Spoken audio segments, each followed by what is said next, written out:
Bien, bonjour tout le monde. Donc, on continue pour la deuxième séance. Je résume un petit peu la première séance. On avait défini ce que c'est qu'un problème et on avait défini ce que c'est qu'un problème d'ordre social, d'ordre économique, sous l'angle épistémologique, un problème de court terme, un problème de long terme, un problème endogène, un problème exogène, et ainsi de suite. L'essentiel, c'est que le problème est un écart entre une situation désirée et une situation actuelle. Et on avait commencé la fois dernière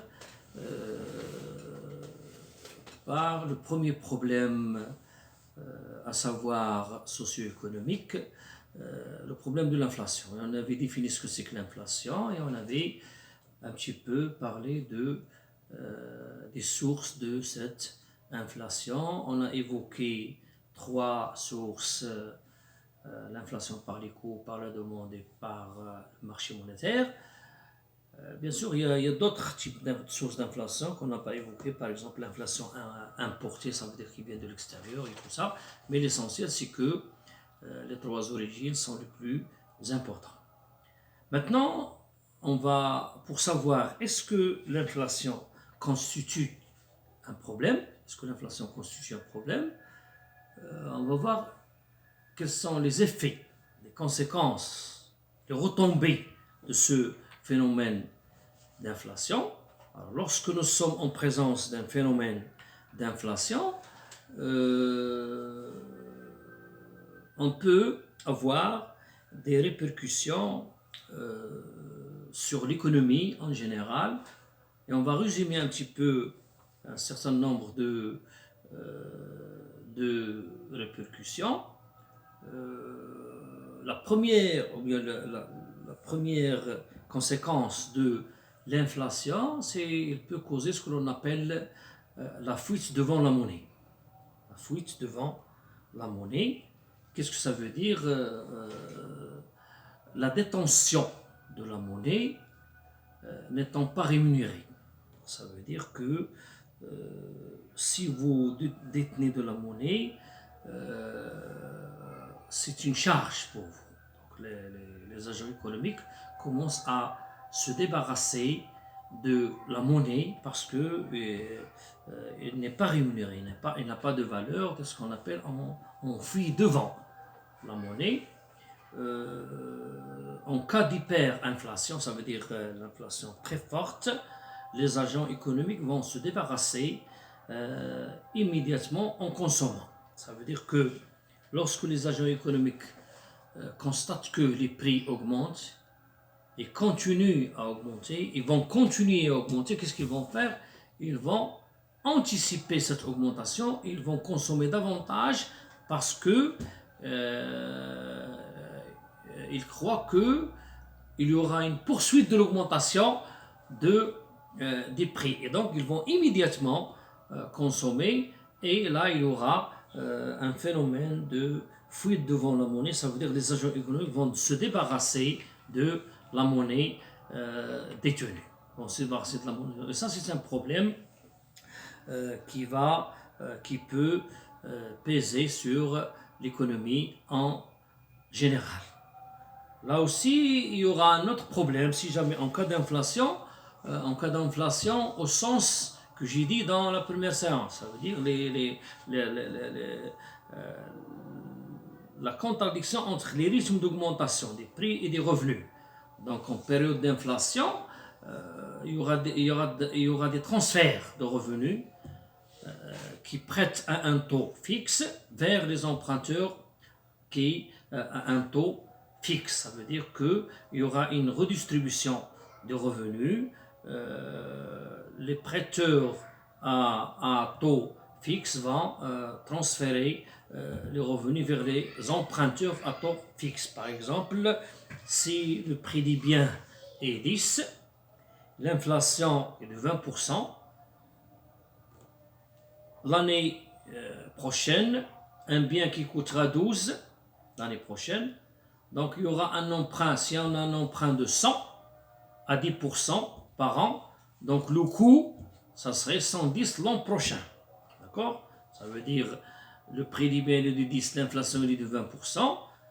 Si un bien coûte l'année prochaine, donc par anticipation, si un bien coûtera 12 l'année prochaine, et si on emprunte 100 à 10%, donc le coût serait de 110 l'an prochain. Ça, c'est normal. Mais en termes de biens, aujourd'hui, les 100, ils vont représenter 10 biens. Parce que le prix des biens est de 10. L'an prochain, les 110 vont représenter 9 biens. D'accord? 9,6 biens, donc 9 biens.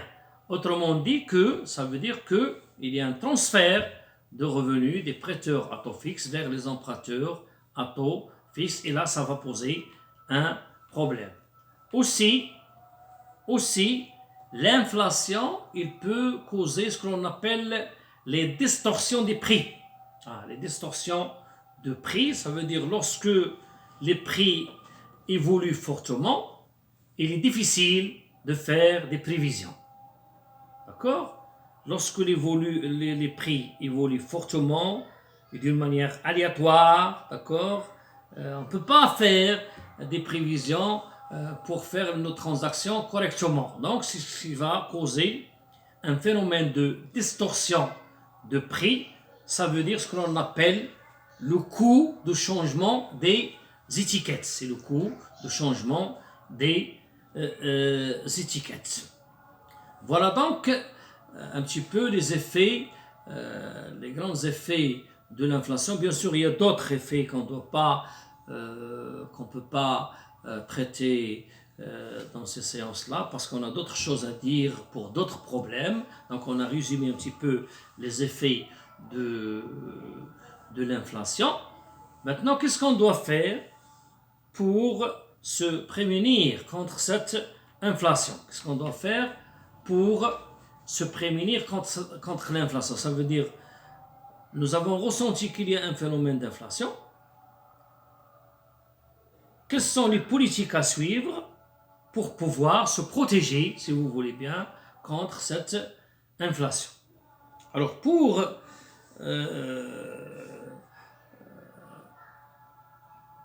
mener une politique contre l'inflation, la première des choses à faire, c'est de distinguer entre deux choses. Deux choses, ça veut dire une distinction qui est très importante. Est-ce que le phénomène de l'inflation est anticipé? Ça veut dire, est-ce qu'on sait que d'ici l'année prochaine, il y aura de l'inflation? Pas.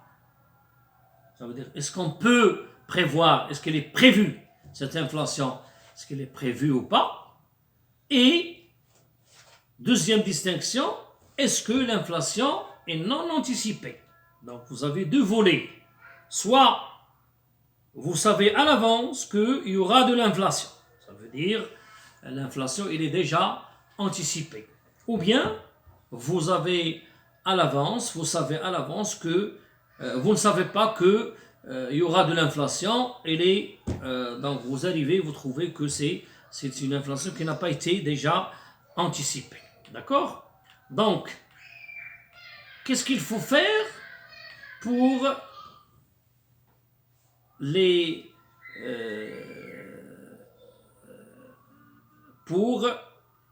ne pas avoir de choc inflationniste sur l'économie? D'accord? La première des choses, il faut toujours indexer l'évolution des revenus sur le taux de croissance des prix. Il faut indexer l'évolution des revenus sur le taux de croissance des prix. Ça veut dire que l'évolution des prix doit être proportionnelle à l'évolution des prix doit être proportionnelle à l'évolution des revenus. Par exemple, si le prix augmente de 10%, le salaire aussi doit augmenter de 10%. pour conserver le pouvoir d'achat. Parce que si jamais le pouvoir d'achat est détérioré, là, il y aura un sentiment d'inflation. Il y aura un sentiment d'inflation. Et le taux d'intérêt aussi, à ne pas oublier ici, le taux d'intérêt doit augmenter aussi pour tenir compte de ça. Donc le taux d'intérêt doit augmenter aussi pour tenir compte de ça dans les prêts et les emprunts.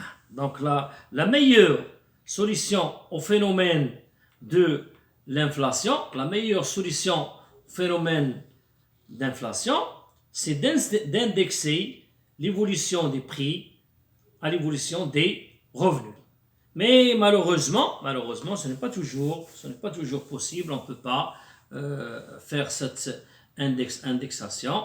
Donc, parce qu'il y a certains revenus qui ne s'ajustent pas automatiquement. Donc, toujours le problème de l'inflation. On tombe dans le problème de l'inflation non anticipée. Ça veut dire on augmente les prix et on s'attend à ce que les revenus évoluent conformément à l'évolution du prix. Top, on tombe dans l'inflation. Donc, il y a de l'inflation non anticipée, surtout pour les fonctionnaires qui travaillent dans le public, à l'État. Vous savez qu'il y a même des salaires qui augmentent à 80 dirhams, à 100 dirhams. Après 2 ans, après 3 ans, on ajoute aux fonctionnaires 80 dirhams. D'accord? Alors que dans 2 ans, alors que le prix d'un seul bien, il peut évoluer 4 à 5 fois au niveau de ces 2 ans. Donc, ce n'est pas possible. Donc, on tombe dans l'inflation qui s'appelle l'inflation non anticipée. Ça veut dire que les prix ont augmenté. Ils doivent augmenter parce que, comme j'ai dit, la matière première et tout ça, il augmente. Mais le pouvoir d'achat va être détérioré. Top, on tombe dans l'inflation qui n'était pas anticipée. Alors, quels sont maintenant les avantages macroéconomiques de l'inflation? Quels sont les avantages macroéconomiques? Parfois, l'inflation peut constituer un avantage pour l'économie. Peut constituer un avantage pour l'économie. Alors là, je vais emprunter la théorie de Phillips, la courbe de Phillips, et je vais évoquer la notion d'arbitrage entre l'inflation et le chômage. Normalement, ça on va le voir aussi en détail dans ce que l'on appelle le carré magique de Kaldor. Normalement, n'importe quel gouvernement, il est confronté à un certain nombre de problèmes contradictoires. Vous avez le chômage, l'inflation, la croissance économique et le déficit budgétaire. Moi, je ne vais pas parler de déficit budgétaire et de la croissance économique parce qu'on va parler de ça après.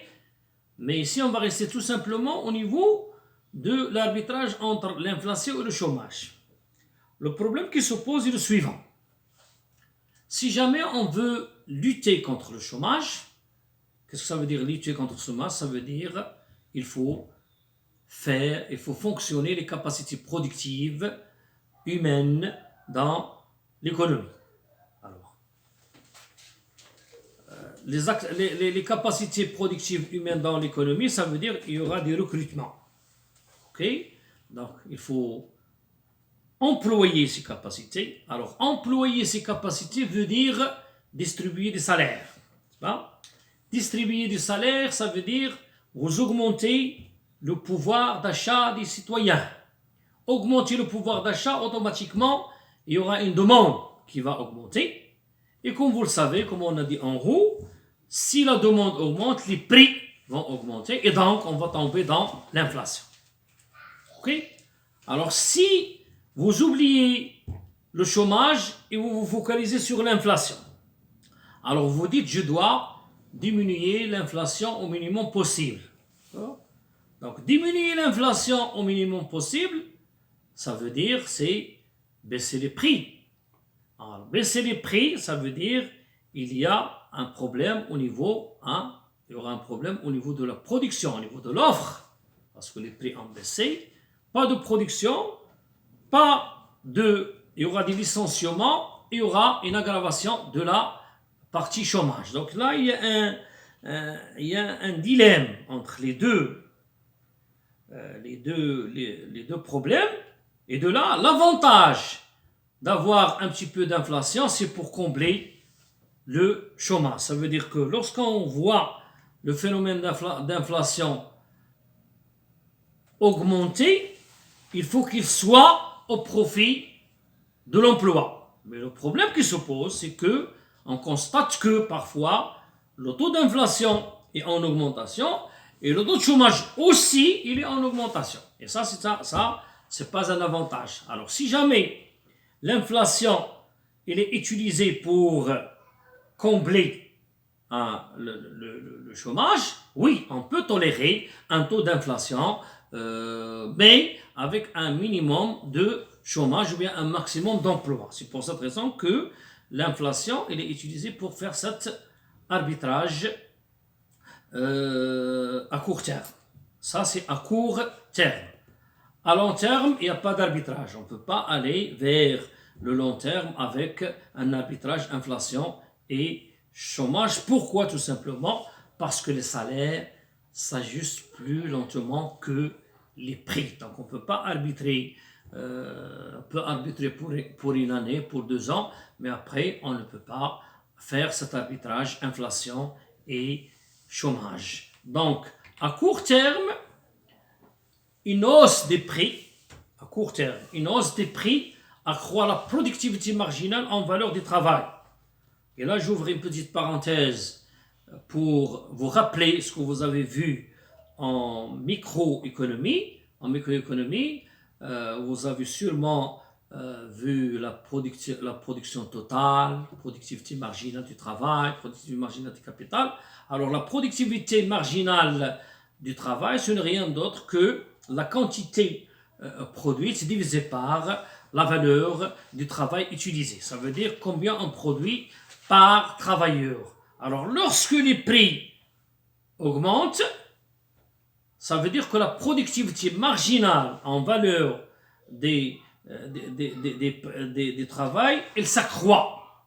Elle s'accroît et donc le coût réel du travail, il va diminuer et donc il y aura plus d'embauches. D'accord? Voilà, à court terme, l'avantage de la hausse des prix. Alors, si on augmente les prix, ça veut dire que la productivité marginale des travailleurs, elle va augmenter parce que c'est la quantité de travail, la quantité produite divisée par la valeur du travail. Alors, si les prix augmentent, ça veut dire la quantité produite multipliée par les prix, il va augmenter. Donc, cette productivité marginale, il va augmenter. Ça veut dire que le coût réel d'un travailleur, il va baisser et donc, il y aura plus d'embauche. Ça, c'est à court terme.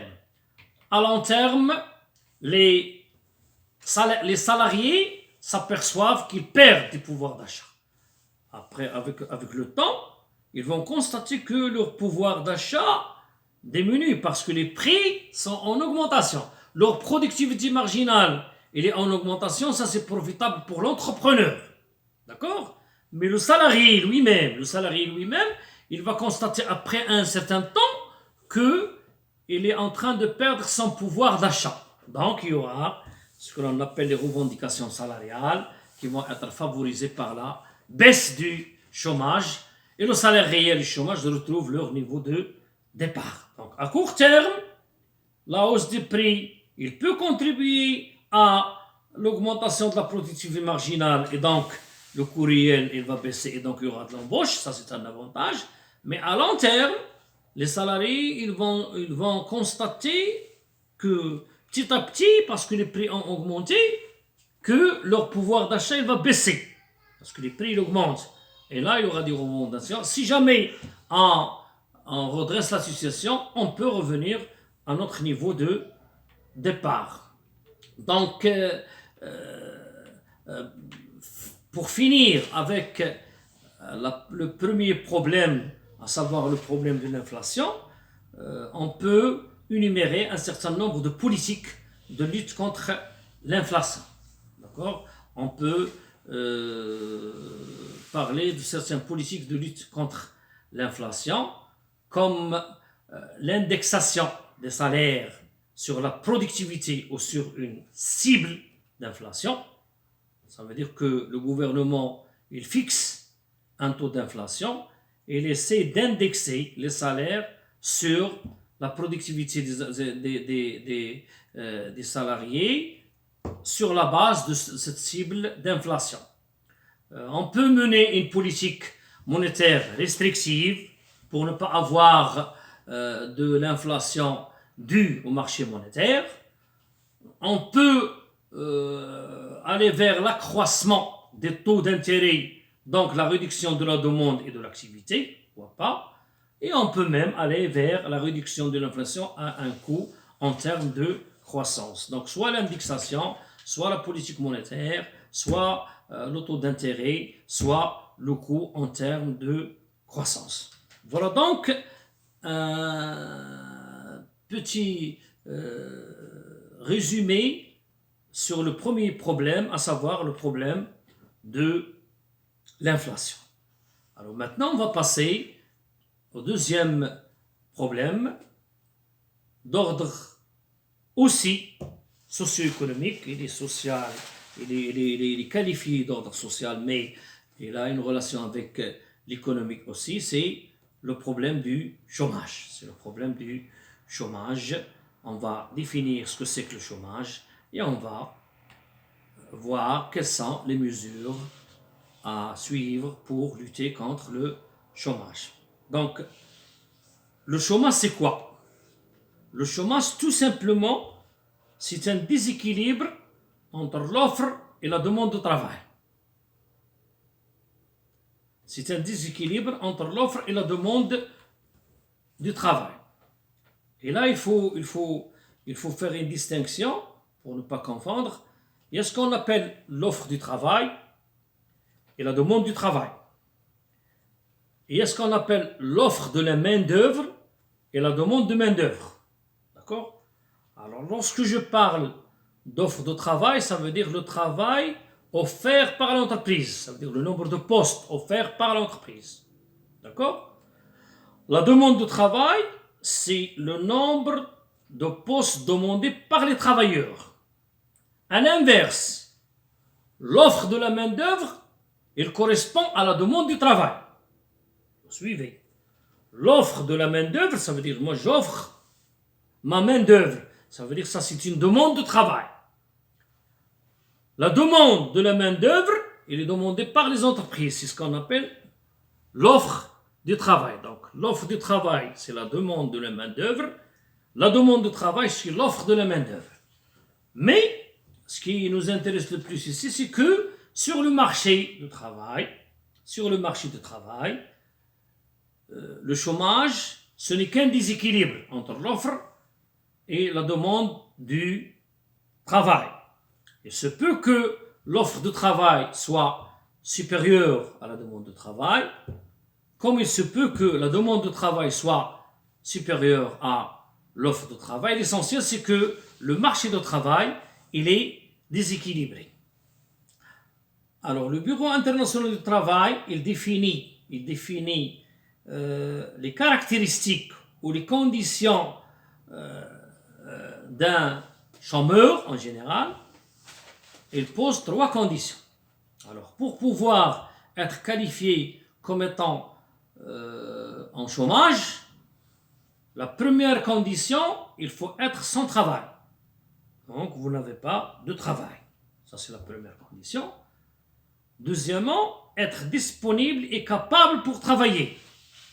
Deuxièmement, être disponible et capable pour travailler. Et la troisième condition, et c'est la condition la plus importante en termes de recherche et en termes de calcul de ce taux. Ça, on va le voir en détail après. Être à la recherche d'un travail. Donc, on ne peut pas vous considérer comme étant une personne en situation de chômage que si vous n'avez pas de travail, si vous n'êtes pas disponible à travailler, ce qu'on appelle les personnes inactives, ils ne veulent pas travailler. Ici, vous ne cherchez pas du travail. Donc, vous avez 3 conditions à savoir. Et là, se pose une problématique importante ici, c'est de comment on calcule ce taux de chômage. On va voir la formule, on va voir les calculs et tout ça. Mais le problème qui se pose ici, c'est que je peux savoir une personne, elle est sans travail. Je peux le savoir. Et je peux même savoir que cette personne, elle est capable de travailler. Ça veut dire qu'elle a les capacités physiques et mentales pour travailler. Mais comment je vais savoir que cette personne cherche du travail? D'accord? Un chômeur, une personne, comme on dit dans notre jargon, il est en train de chômer, ça veut dire qu'il est en train de chercher, d'accord, un travail. Donc, comment je vais calculer moi ce taux de chômage alors que je ne sais pas, est-ce que la personne cherche ou ne recherche pas du travail? Alors, lorsqu'on va arriver à la formule du calcul, on va développer tout ça, d'accord? On va développer cette partie et on va voir le problème qui se pose dans beaucoup de pays, y compris le Maroc, dans le calcul de cette ce fameux taux de chômage. Donc, si la personne occupe un emploi, si oui, donc on l'appelle une personne active ou occupée. Alors nous avons, si la personne elle occupe un emploi, elle est appelée personne active ou bien occupée. Sinon, si la personne n'a pas d'emploi, s'il n'a pas d'emploi et recherche un emploi, donc on le qualifie parmi la catégorie de chômeurs. S'il n'a pas d'emploi, il ne cherche pas d'emploi, donc il est inactif. D'accord? Donc, tous les citoyens s'insèrent dans ces catégories. Soit vous êtes au travail, donc on vous appelle, c'est la catégorie active. Vous pouvez ne pas être au travail et vous cherchez du travail, donc vous êtes un chômeur. Vous pouvez ne pas être au travail et vous ne cherchez pas, vous êtes inactif. Donc la somme de toute la population, c'est la population active, plus la population des chômeurs, plus la population des inactifs. Donc il y a 3 catégories. Soit vous êtes actif, soit vous êtes en chômage, soit vous êtes inactif. Maintenant, le problème qui se pose est le suivant.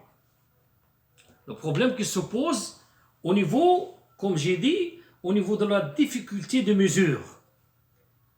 Lorsqu'on veut mesurer ce phénomène de chômage, on va constater qu'il y a des chevauchements entre les emplois, entre les emplois, les inactivités et les chômages.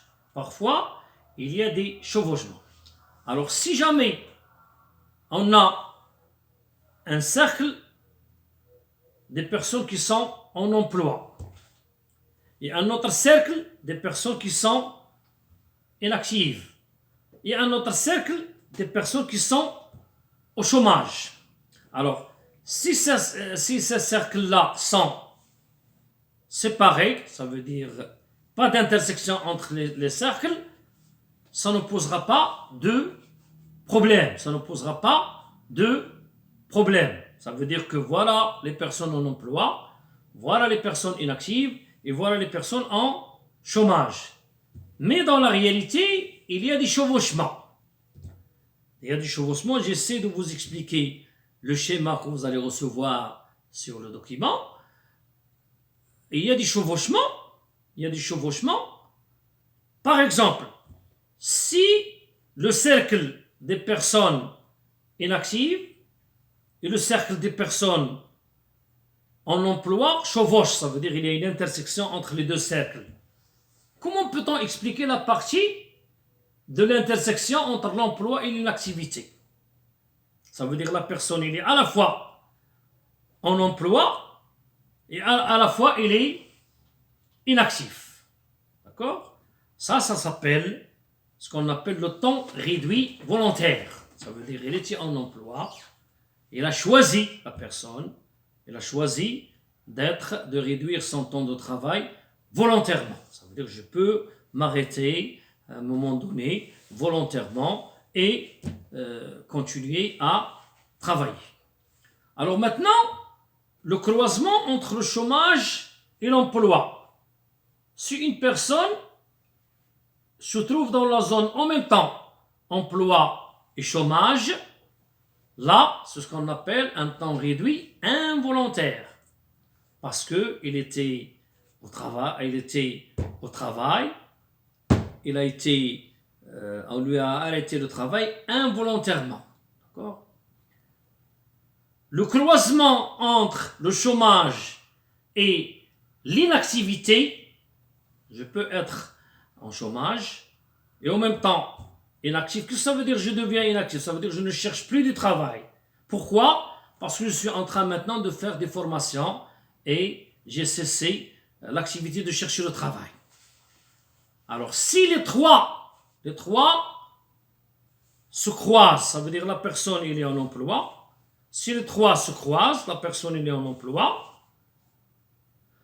il est inactif en même temps et il est au chômage. Ça c'est ce qu'on appelle un travail clandestin. Ça veut dire il est au travail mais il n'est pas déclaré. D'accord? Parce que pour nous, cette personne, elle est soit en chômage, soit inactive, mais en même temps il est en emploi. Donc c'est ce qu'on appelle le travail clandestin. Alors ces chevauchements-là entre les périodes d'emploi, l'inactivité, le chômage, ces chevauchements-là, ils vont poser des difficultés de mesure de taux de chômage. Le taux de chômage il va être difficile pour mesurer, on va avoir des problèmes pour mesurer ce taux de chômage. Alors, pour calculer le taux de chômage, généralement, qu'est-ce qu'on fait? On prend le nombre de chômeurs avec les trois caractéristiques qu'on a citées en haut. D'accord? Le nombre de chômeurs divisé par la population active. Le nombre de chômeurs divisé par la population active. Donc, les personnes qui ne travaillent pas, capables de travailler, ils cherchent du travail. L'ensemble de ces personnes-là, divisé par toute la population active. Bien sûr, la population inactive n'est pas comptabilisée dans ce taux de chômage. La population active, bien sûr, c'est les personnes ayant un emploi, plus les chômeurs. Les personnes ayant un emploi, plus les chômeurs. Les chômeurs, ça veut dire les personnes qui sont actives dans la recherche du travail. La population active, aussi, c'est la population totale moins la population inactive. D'accord? Moins les inactifs. D'accord? Les inactifs, c'est quoi? C'est les personnes ne cherchant pas d'emploi. Alors, toute personne qui ne travaille pas et ne cherche pas d'emploi, ce n'est pas une personne active, comme les jeunes, les retraités, les militaires décomptés, les étudiants et ainsi de suite. Donc finalement, pour calculer le taux de chômage, il nous faut le nombre de chômeurs divisé par la population active. Le nombre de chômeurs, trois caractéristiques, à savoir sans travail, capable de travailler, il cherche du travail. Alors le problème maintenant qui se pose est le suivant. Je peux savoir la personne qui n'a pas de travail, je peux savoir ça. Je peux savoir qu'il est capable de travailler, mais comment je vais savoir qu'il est à la recherche de travail? D'accord? C'est pour cette raison que dans d'autres pays, il y a des primes de chômage. Pourquoi ces primes de chômage? Parce qu'il faut s'inscrire dans la base des chercheurs de travail. Et lorsque vous cherchez vous vous inscrivez dans cette base-là, ça veut dire que vous êtes à la recherche de travail.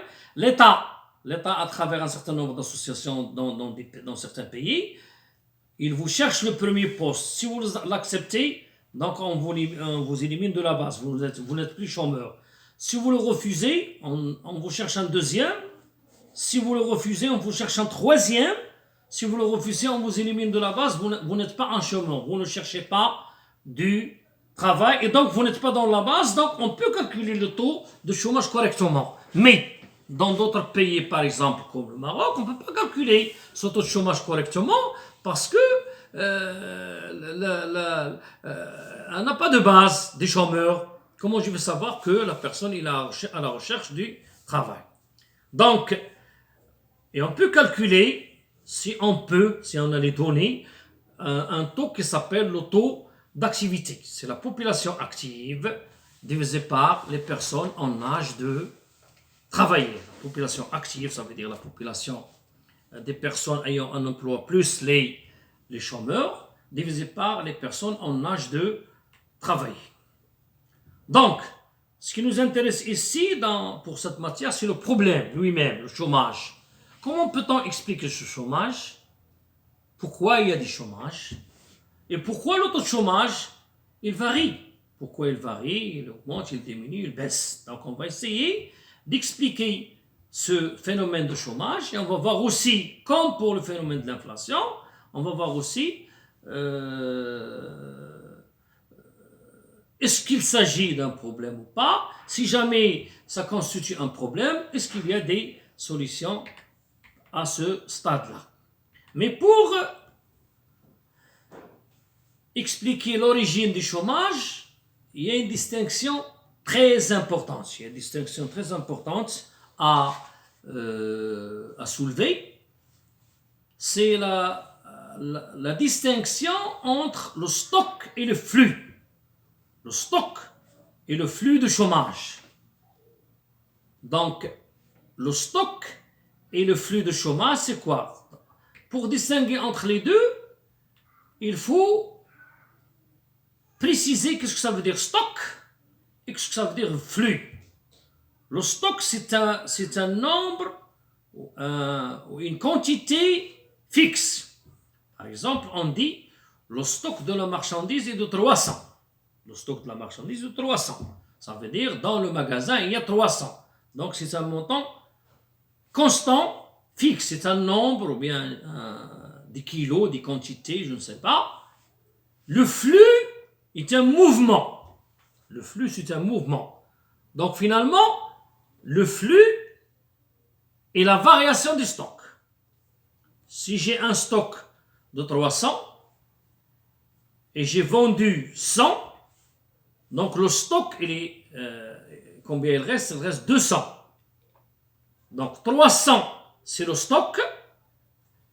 Les 100 que j'ai vendus, c'est le flux. Donc la variation du stock, c'est ce que l'on appelle les flux.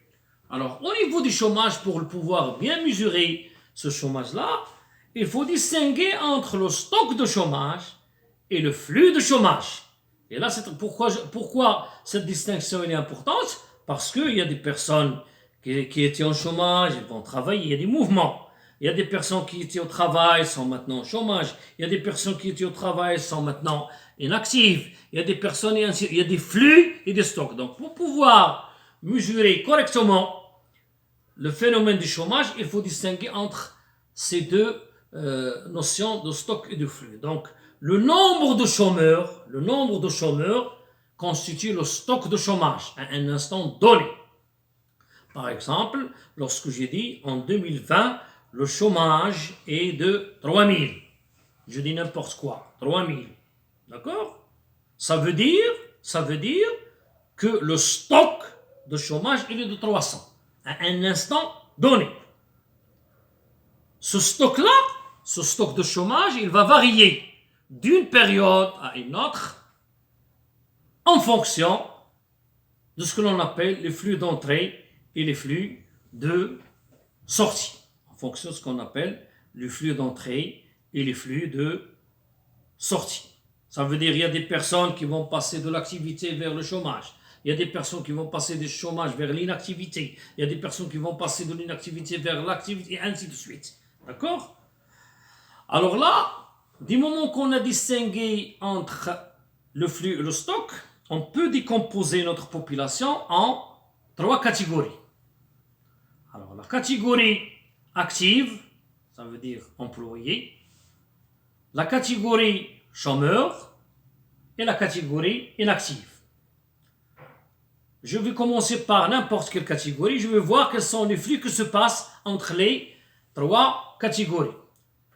Si vous êtes actif,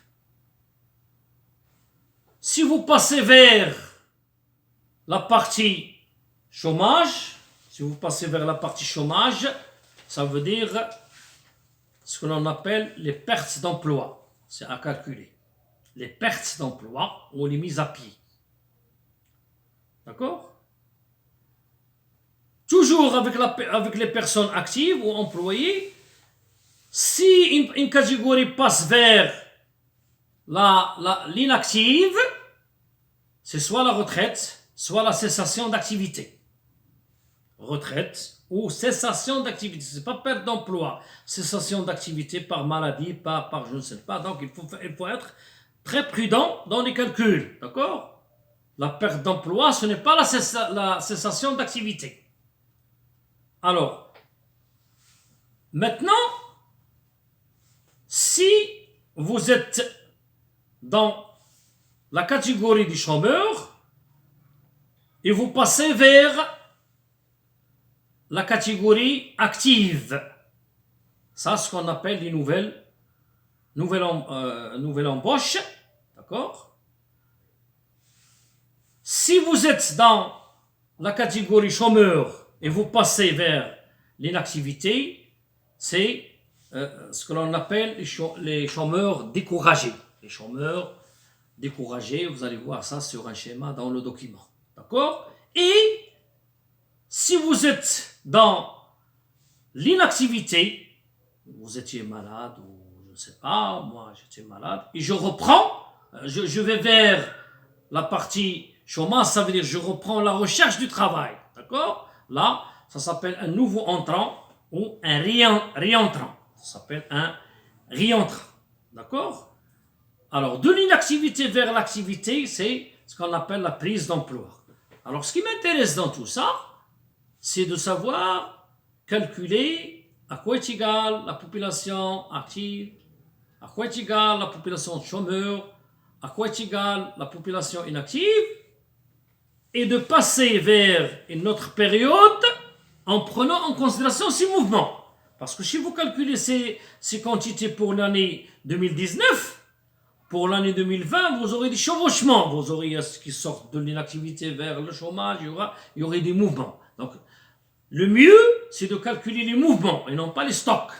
De calculer la perte d'emploi, combien, de calculer une nouvelle embauche, de calculer la prise d'emploi, de calculer les retraites et les cessions d'activité, de calculer les nouveaux entrants ou de calculer le chômage découragé et de faire les sommes nécessaires. Donc, la notion des calculs et de détermination du taux de chômage n'est pas une notion assez simple pour la calculer sans se tromper. D'accord? Donc j'ai ici un petit exemple que je vais vous donner. Je commence par le chômage. J'ai 3,3 millions, si vous voulez bien, de chômeurs. Ça, c'est le stock à cet instant. Hein. Le stock de chômage à ce moment-là, c'est 3,3 millions de dirhams. Le stock des inactifs, c'est 12,6 millions de dirhams. Le stock des employés, c'est 22 millions de dirhams. Alors, si je m'arrête là, j'ai calculé le stock pour cette période.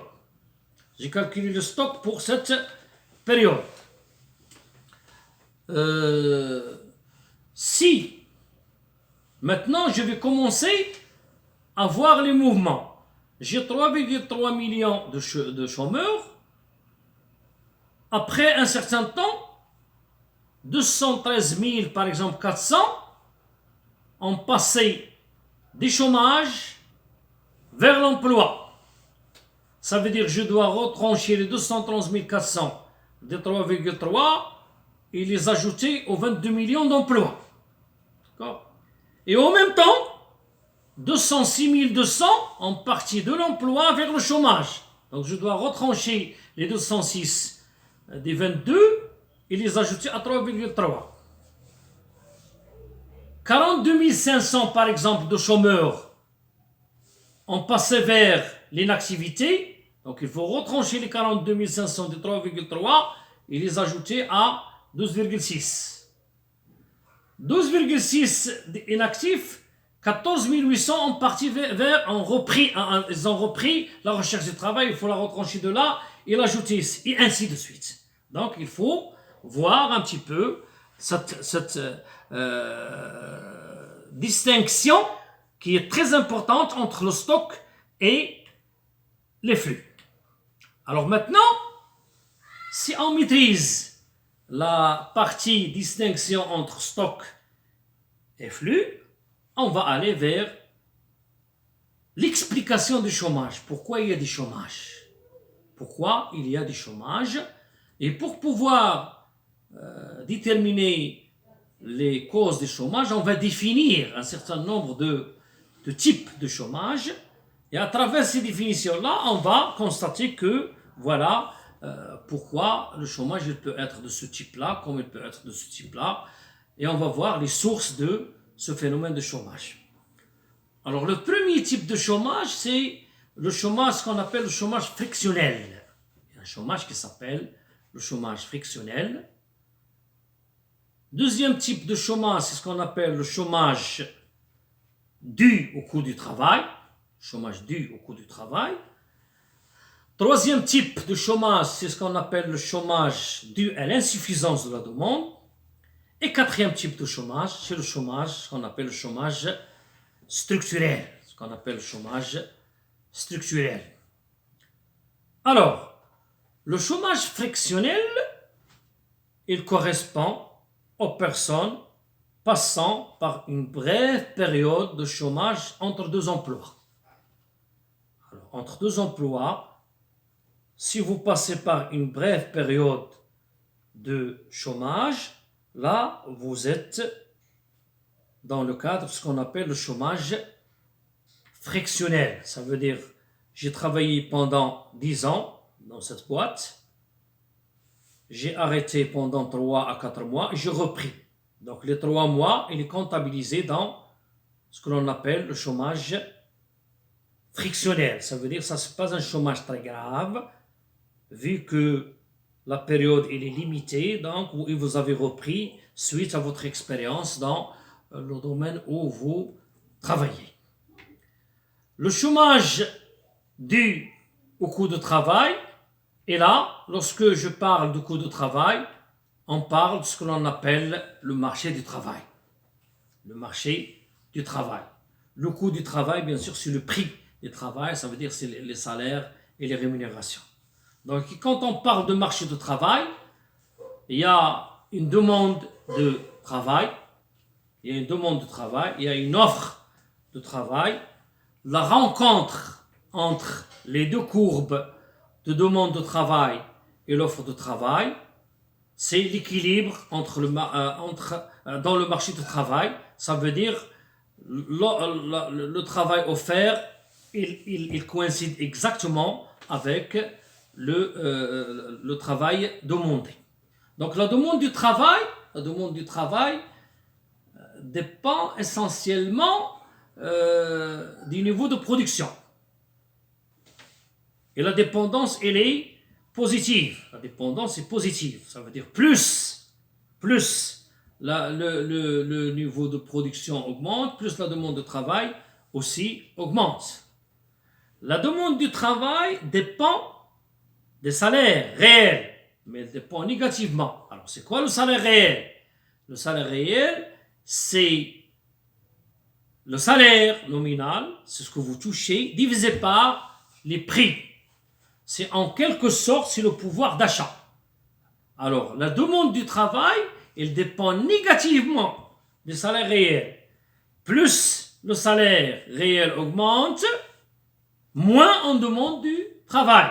C'est normal, l'entrepreneur, quand il constate que les salariés deviennent coûteux, donc il va renoncer à un certain nombre de salariés. Donc plus le salaire réel augmente, moins on demande du travail. La demande du travail dépend aussi du coût du capital. C'est positif, dépend aussi du coût du capital, c'est positif. Plus le coût du capital augmente, plus on demande du travail. Pourquoi? Tout simplement, c'est très simple. Plus la machine devient chère, plus on fait recours aux travailleurs. D'accord? Alors donc, pour ce type de chômage, on observe le marché du travail. Et on dit, voilà, il y a du chômage parce que les salaires réels ont augmenté. Si on ne veut pas avoir de chômage, d'après ces dépendances-là, si on ne veut pas avoir de chômage, il ne faut pas augmenter le salaire réel, parce qu'il y aura une baisse de demande de travail. Si on veut, que le chômage diminue, il faut augmenter le coût du capital. Le coût du capital pour que les entreprises renoncent au capital et cherchent des travailleurs. D'accord? Donc, le chômage est dû à un coût du travail trop élevé. Et ça, c'est pour bien sûr, les économistes libéraux, l'offre et la demande. Le chômage, il existe pour les libéraux. Le chômage existe car les salaires ne s'ajustent pas rapidement. Et ça, on l'avait dit même pour l'inflation aussi. D'accord? Et du moment que ces salaires sont rigides, il donnera lieu, bien sûr, à des négociations salariales, à des contrats de travail, et on cherche à avoir ce que l'on appelle le salaire d'efficience. Donc, les négociations de salaire, ce pouvoir de négociation de salaire, il dépend de la qualification de l'emploi. Plus l'emploi est qualifié, plus il est coûteux de rechercher un autre salarié. Il dépend aussi du niveau du chômage. Plus le chômage est élevé, plus le risque d'être ou rester au chômage est élevé, et ainsi de suite. Donc finalement, toutes ces négociations, ils ont pour objectif d'arriver à ce que l'on appelle le salaire d'efficience. C'est-à-dire une entreprise peut avoir un intérêt à donner une rémunération plus élevée à ses salariés pour les inciter à être plus productifs. Donc une baisse des salaires peut entraîner une baisse de productivité. Donc une baisse de salaire peut entraîner une baisse de productivité, et donc tout dépend des contrôles exercés sur les salaires et sur le niveau de chômage, comme l'exemple de Ford. Donc, troisième point qui constitue une cause du chômage, c'est le chômage dû à l'insuffisance de la demande.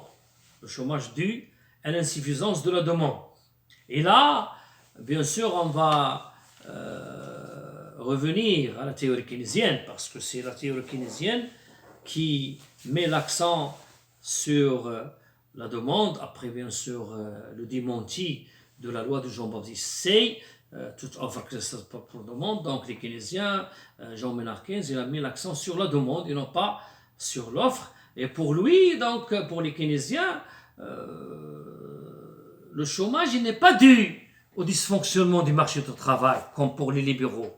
Le chômage n'est pas dû au dysfonctionnement du marché du travail, mais le chômage, il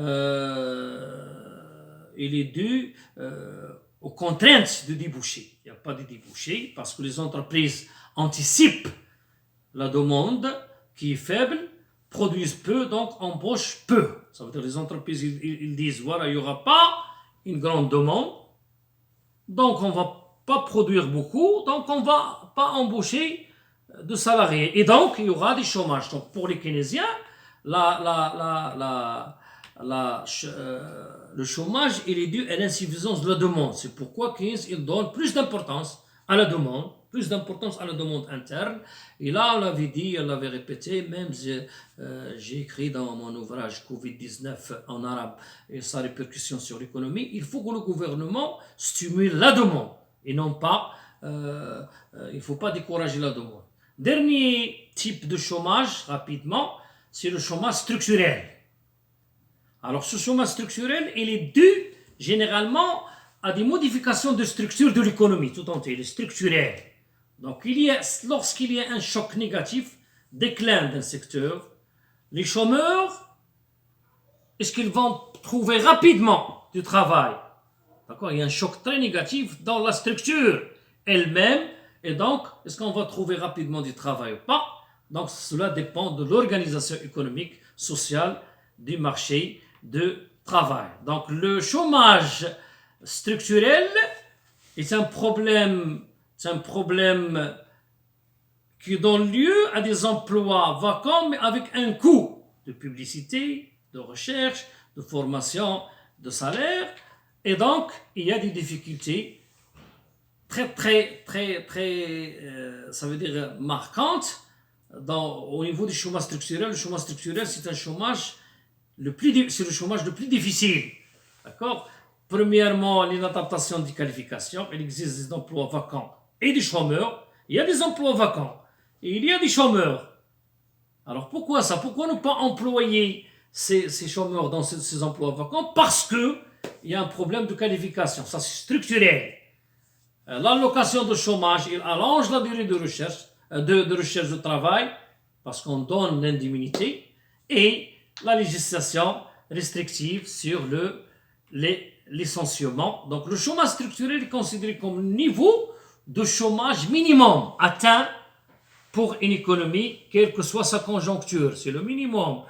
Plus il est grand, ce chômage, plus il y a beaucoup de problèmes parce qu'il est lié à la structure même de l'économie. Il regroupe le chômage dû au coût du travail et au chômage frictionnel. Donc, si le chômage est frictionnel, on peut aller vers la correction rapide parce que la durée de ce chômage est courte. Si le chômage est dû à la demande, on peut renforcer la demande. Si le chômage est structurel, il doit être à 100 minimum. Et voilà donc, on se retrouve à la 3e séance. Et merci.